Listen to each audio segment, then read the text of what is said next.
Jemaat yang dikasihi Tuhan, pagi hari ini kita ingin merenungkan firman Tuhan yang terambil dari kitab Mazmur pasal 77 ayat 1 sampai ayat 10 saja kita baca. Tapi sesungguhnya pembahasannya sampai ayat 21. Mazmur 77 ayat 1 sampai 10 saya akan bacakan firman Tuhan ini. Untuk pemimpin biduan menurut Yedutun, Mazmur Asaf. Aku mau berseru-seru dengan nyaring kepada Tuhan, dengan nyaring kepada Tuhan, supaya Ia mendengarkan aku. Pada hari kesusahanku aku mencari Tuhan. Malam-malam tanganku terulur dan tidak menjadi lesu. Jiwaku enggan dihiburkan. Apabila aku mengingat Tuhan, maka aku mengerang. Apabila aku merenungkan, makin lemah lesulah semangatku. Selah. Engkau membuat mataku tetap terbuka. Aku gelisah sehingga tidak dapat berkata-kata. Aku memikir-mikir hari-hari zaman purbakala. Tahun-tahun zaman dahulu aku ingat. Aku sebut pada waktu malam dalam hatiku. Aku merenungkan dan rohku mencari-cari.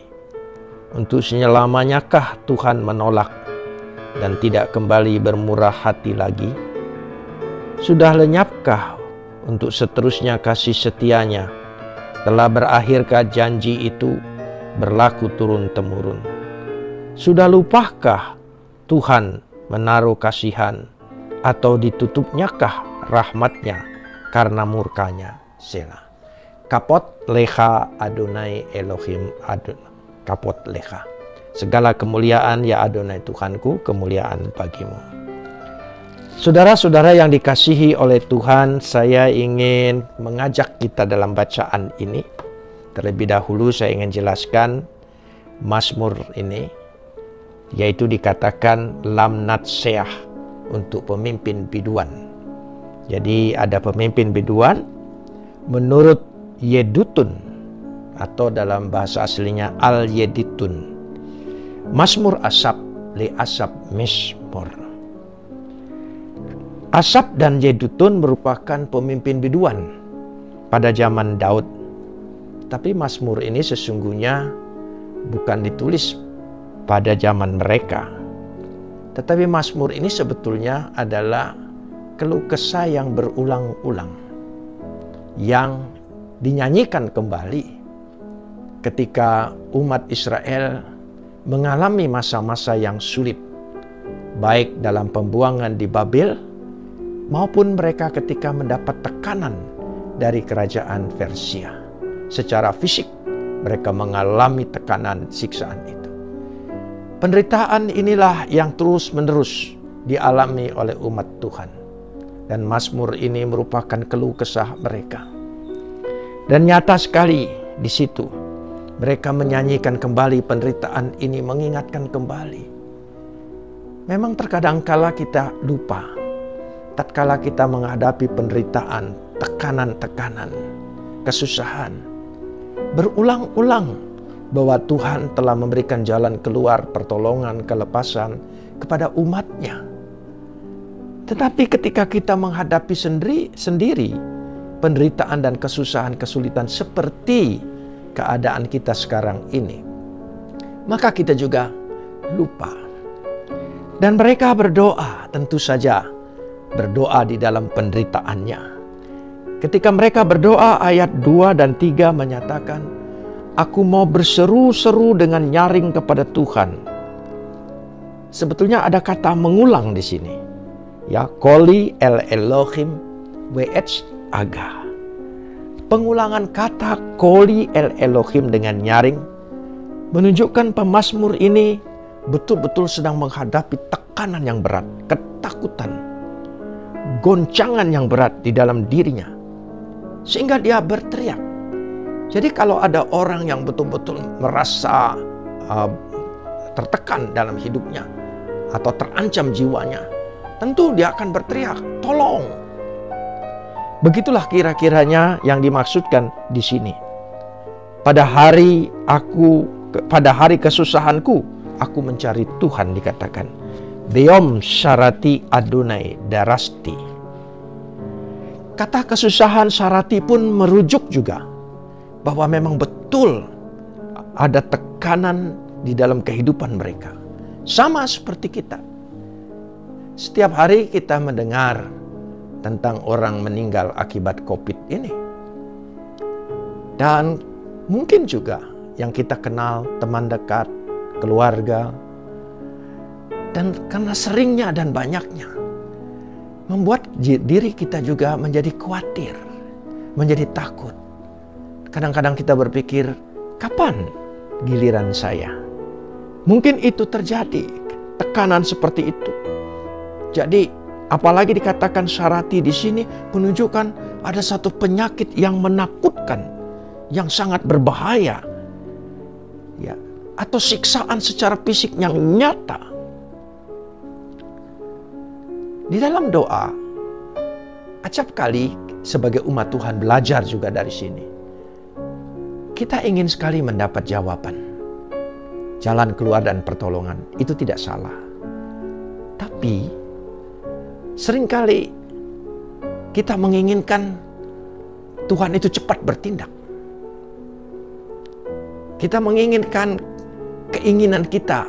Kita inginkan keinginan Tuhan sama seperti keinginan kita.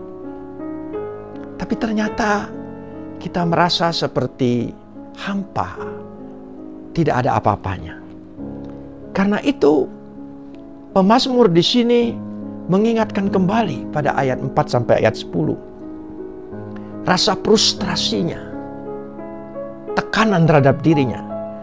Bahkan dia merasa ditinggalkan Tuhan. Seperti Tuhan tidak peduli. Padahal ketika dia mengingat Tuhan, aku mengerang. Ya, kata mengerang. Wehemayah. Lebih tepat, merintih. Atau berkeluh kesah. Maka dikatakan apabila aku merenung, maka makin lemah lesulah rohku itu sendiri. Dia sudah mengadukan kepada Tuhan. Lalu dikatakan pada ayat yang ke-10. Saya ambil ayat 4 dan ayat 10 saja. Sebetulnya panjang keluhannya dari ayat 4 sampai ayat 10. Saudara bisa baca di rumah ini dan bisa melihatnya. Betapa keluh kesahnya. Ya, depresinya, tekanannya. Merasa ditinggalkan oleh Tuhan. Sampai pada ayat 10 puncak dari keluh kesah itu. Sudah lupakah Tuhan menaruh kasihan? Sampai bertanya. Bahkan kita kadang-kadang juga bertanya kan, apa Tuhan masih ada? Apa Tuhan masih peduli? Apa Tuhan masih kuasa? Sama halnya. Sudah lupakah Tuhan menaruh kasihan? Dikatakan di situ. Hasahah Hanot el. Ditutupnyakah rahmatnya? Mungkin karena dia murka. Kita juga sering berpikir seperti itu. Wah, ini murka Tuhan. Sedang melanda kita. Sedang menekan kita. Dan ketika pemazmur ini berdoa dengan keluh kesah. Bahkan seolah-olah menyalahkan Tuhan. Mengalami goncangan yang amat sangat. Saya katakan mungkin ini krisis iman, krisis kepercayaan yang dihadapinya. Tapi di tengah dalam doa itu, ayat 11, satu kunci yang luar biasa. Yaitu semacam ada tekanan di dalam hatinya. Yaitu ada bisikan, ada suara. Ternyata ditimbulkan satu kesadaran bahwa ada kesalahan dalam menilai Tuhan. Jadi ketika berdoa dalam keluh kesah itu dan merasa tidak ada jawaban, putus asa, frustrasi. Tapi karena dia di dalam suasana doa, Tuhan tidak tinggalkan. Tuhan menekan dalam arti di sini, dalam doa dia berbisik dan berkata, ya, karena dikatakan inilah yang menikam hatiku, bahwa tangan kanannya yang maha tinggi berubah. Jadi ada sesuatu. Kita ingin bahas ini. Haloti hi senot yemin elyon. Kata haloti berakar dari kata hala, yang bisa berarti berdoa. Tapi juga punya arti menjadi lemah dan menyakitkan. Kalau saya gabungkan ini, maka di dalam doa itu, ya, dia mulai ada suara yang membuat tekanan dalam dirinya bahwa dia keliru. Pendapatnya menjadi salah, tidak benar.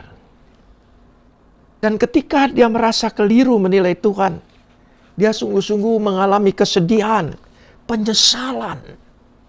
Itu yang dimaksud menikam hati. Ya, doa dalam menikam hati. Jadi dalam doa itu Tuhan tidak pernah tinggalkan kita. Roh Kudus berbicara di hati kita, di hati yang paling dalam. Aku tidak tinggalkan engkau. Aku mengasihi engkau. Tuhan tunjukkan kebaikannya. Tuhan tidak menuduh, tetapi penyesalannya yang menikam hatinya. Kata senot, dia katakan berubah. Senot berubah. Tapi sebetulnya juga berarti sana. Tahun-tahun, ya, jamak tahun-tahun. Jadi kembali lagi kalau saya gabungkan di sini, dari tahun ke tahun, dari tahun ke tahun, dari zaman ke zaman, dari generasi ke generasi, apakah aku berubah? Dan dia disadarkan dalam hatinya, Tuhan tidak pernah berubah kasihnya. Yang dia nilai dari ayat 4 sampai ayat 10 seolah-olah Tuhan sudah berubah, Tuhan sudah lupa. Ini suasana dalam doa. Karena itu memakai kata ini bagus sekali.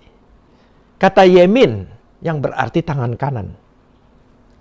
Tapi bisa berarti yaitu hari-hari dalam bentuk jamak. Karena berasal dari kata yom, hari. Jadi untuk merangkai bahwa dari tahun ke tahun, dari generasi ke generasi, dari zaman ke zaman, bahkan sampai dari hari ke hari, tangan kanannya tidak pernah berubah. Memiliki kuasa, mengasihi, mengampuni, melindungi, menerima kita. Itulah gunanya pemazmur ingin menyaksikan dari ayat 12 sampai ayat 21. Ketika kita sedang menghadapi seolah-olah kehidupan tantangan yang begitu dahsyat, seolah-olah kita tidak berdaya, bahkan kita berpikir, mungkinkah aku ditolong oleh Tuhan? Pemazmur menyaksikan di sini, sebagaimana sudah menjadi kesaksian dari umat sebelumnya, yaitu dari ayat 12 sampai 21. Ingatlah perbuatan Tuhan.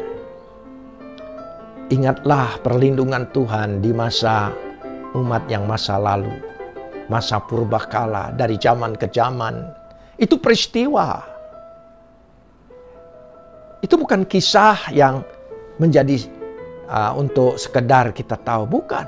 Itu untuk menunjukkan pesan dalam peristiwa itu bahwa Tuhan berkuasa. Tuhan mengasihinya. Karena itu tercatat di dalam Alkitab. Baiknya ketika kita sedang menghadapi begini, bacalah firman Tuhan, perbuatan-perbuatan ajaib Tuhan, pertolongan Tuhan. Bagaimana Yesus meneduhkan angin ribut. Bagaimana Yesus memberi makan 5.000 orang dengan hanya 5 ketul roti. Bagaimana Yesus menyembuhkan. Bagaimana Yesus berjalan di atas air. Dia mampu. Belum lagi perbuatan Tuhan dalam perjanjian lama dan perjanjian baru. Coba kita baca itu. Bahwa perbuatan itu bukan sekedar pemberitahuan, tapi untuk menunjukkan peristiwa itu Tuhan berkuasa. Apa yang kau hadapi? Maka dikatakan di situ, aku ini sebetulnya mewakili kami Yehuda. Ya, sebetulnya dalam Mazmur ini, aku ini sepersona yang menunjukkan pada Yehuda, umat Tuhan. Aku hendak mengingat perbuatan-perbuatan Tuhan. Di situ mengingat. Atskir ma'alele yah. Atskir. Bahasa yang lain, zikir. Ya, juga menyebut nama Tuhan yang maha hebat, ya, yang dahsyat, yang baik. Nah itu, kita lebih daripada itu, artinya bacalah sementara apa yang kita hadapi. Kita takut kita lapar, kita takut kita tidak dapat rezeki, kita tidak bisa usaha. Bacalah bagaimana Tuhan memberikan roti bagi umatnya di padang gurun. Bagaimana dia memberi makan 5.000 orang. Dan seterusnya. Kita bisa baca. Bagaimana dia bisa mengubah air jadi anggur. Air yang tidak bisa diminum. Bisa diminum di kemudian. Dia mengubah semuanya. Keajaibannya tidak pernah berubah. Karena itu dikatakan aku hendak mengingat keajaiban-keajaibanmu dari zaman purbakala. Itu ayat 12. Karena itu saya katakan, ini merupakan suatu perlu, ya, memori perbuatan Tuhan itu menguasai pikiran kita, menguasai hati kita. Tuhan mampu kok. Masakan dia tidak mampu menolong saya? Dia tetap berkuasa. Dikatakan situ, mengingat perbuatan-perbuatan Tuhan, mengingat keajaiban-keajaiban Tuhan, dan merenungkan perbuatan itu. Di situ. Jadi bukan hanya satu perbuatan. Jamak. Bukan hanya satu keajaiban. Tapi jamak keajaiban-keajaiban. Tersedia banyak. Ya. Karenanya dikatakan pada ayat 13. Ya, saya hanya ingin baca beberapa ayat saja. Aku hendak menyebut-nyebut segala pekerjaanmu. Kita sebut kembali Tuhan di dalam doa. Engkau mampu menyembuhkan orang mati, engkau hidupkan kembali. Engkau mampu lakukan itu. Kita sebut kembali. Di dalam doa, kita bukan ingin mengingatkan Tuhan. Tuhan tidak lupa, tapi mengingatkan diri kita tentang perbuatan-perbuatan Tuhan yang begitu banyak. Keajaiban-keajaiban Tuhan yang begitu banyak. Yang dia sudah lakukan, yang dia tidak mungkin tidak lakukan dalam diri kita. Karena itu dikatakan aku hendak menyebut-nyebut segala pekerjaanmu dan merenungkan perbuatan-perbuatan Tuhan. Selain menyebut, mengucapkan, dan merenungkan, menyelami, mendalami, menghayati bahwa itu bukan dongeng, itu adalah peristiwa yang terus Tuhan bisa buat. Itu peristiwa perbuatan Tuhan. Dan perbuatan Tuhan tidak terbatas pada zaman. Karena dia tidak terbatas oleh tempat, oleh waktu. Dimensi ruang dan waktu tidak membatasi Tuhan. Dia maha segala-galanya. Itu arti merenungkan. Menyelami. Menghayati, mendalami. Ya, masa-masa kita selalu lockdown adalah masa waktu kita membaca Alkitab lebih banyak. Kalau Anda jenuh membaca kitab imamat dengan segala aturan-aturannya, coba Anda baca saja apa yang Tuhan buat. Perbuatan-perbuatan Tuhan masih banyak lagi. Dan itu merenungkan kita. Sehingga dikatakan di situ dengan jelas sekali. Ayat yang ke-14. Ya Tuhan, ya, jalanmu adalah kudus. Jalanmu adalah kudus. Artinya jalan Tuhan itu memang hanya satu. Tidak banyak. Ya. Jalan Tuhan yang kudus itu Elohim, yaitu Bakodes Darkeha. Ya, Elohim Bakodes Darkeha. Jalanmu yang kudus. Jalanmu itu maksud yang kudus di sini. Ya, selain suci, tapi artinya tidak terselami. di luar dugaan. Bagaimana cara Tuhan menolong kita? Kita tidak bisa atur caranya. Tuhan punya cara yang lebih ajaib. Di luar dugaan kita, di luar kekuasaan kita. Dia mampu. Karena itu ayat 14, ya, kalimat yang terakhir menutup demikian. Tuhan manakah yang begitu besar seperti Tuhan kami? Oh, satu pengakuan, kesadaran. Sehingga dilanjutkanlah nanti saudara baca ayat 15 sampai ayat 21. Menunjukkan keperkasaan Tuhan, kehebatan Tuhan. Untuk menjelaskan Tuhan manakah yang begitu besar seperti Tuhan kami. Ya, mi'ei gadol ke Elohim. Mi'el. El huruf kecil di sini. Ya, ilah sebetulnya. Ilah manakah? Karena tidak ada Tuhan, hanya satu Tuhan. Jadi itulah Tuhan manakah yang begitu besar seperti Tuhan kita. Bacalah dalam firman Tuhan. Dahsyat, hebat, perkasa, ajaib. Tuhan itulah yang kita andalkan. Karena itu, jemaat Tuhan, tetaplah berpegang teguh kepada Tuhan. Firman Tuhan menjadi berita lebih dari segala berita yang kita dengar. Saya tidak melarang jemaat mendengar berita sana-sini tentang COVID. Tetapi janganlah itu menjadi imanmu. Itu hanya informasi bahwa engkau sedang menghadapi situasi kondisi perang terhadap COVID. Bahwa engkau sedang menghadapi itu informasi. Informasi di sana ada bahaya. Di situ ada bahaya. Tempat orang kumpul itu ada bahaya. Engkau harus pakai perlengkapan, pakai masker. Engkau harus menjauhi. Karena kita tahu bahaya. Kalau kita tahu bahaya, Tuhan kasih kesadaran, informasi, hikmat sebelumnya, lalu kita lalui terus. Kalau terjadi itu bukan salah Tuhan. Itu kebodohan. Karena itu dikatakan di situ, Tuhan telah menunjukkan sesuatu, jalannya yang terbaik. Ya, Tuhan manakah yang begitu besar seperti Tuhan kami. Itulah keyakinan kita. Biarlah umat Tuhan dalam renungan firman Tuhan ini menyadari kebergantungan kita kepada Tuhan. Yesus tumpuan kita dalam segala hal, segala perkara, dalam keadaan apapun. Saya percaya kita pasti luput dari persoalan ini.